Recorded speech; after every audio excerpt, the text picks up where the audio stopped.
কিরকম টেস্ট। ঠান্ডা হয়ে গেলে ভালো লাগবে না। আগে আমি শুধু রাইসটা খাচ্ছি। হুম, রাইসটা পুরো ঝরঝরে, মশলাটা কোনো চরম যে একটা মশলার ঝাল বা ঝাঁঝ কিচ্ছু নেই। অনেক সময় নতুন হাঁড়ি কাটলে যেটা হয় একটা তিখা মশলার একটা স্বাদ লাগে, সেটা নেই, খুব মিনিমাম স্বাদ। এবার একটু আমি মাটনটা বলি।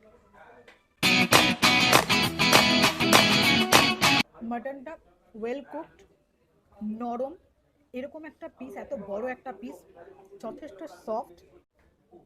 ঘিয়ের একটা, আমি যখনই ভাতটা সরাচ্ছি একটা ঘিয়ের স্মেল আসছে। আচ্ছা আলুটা খেয়ে বলি একটু।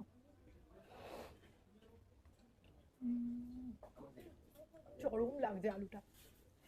আলু এমনি এত ভালো লাগে বিরিয়ানিতে, কারণ মানে পুরো মশলাগুলো আলুর মধ্যে ঢুকেছে, মানে দমে এত সুন্দর ছিল। পুরো যে অ্যারোমাটা, আলুটা খেলে পুরো বিরিয়ানির অ্যারোমাটা রয়েছে। অনেক সময় বিরিয়ানির আলু আলাদা করে দিলে বোঝা যায় না, ভেতরে অ্যারোমা থাকে না। এটা দারুণ অ্যারোমা রয়েছে, দারুণ লাগছে, ফাটিয়ে লাগছে।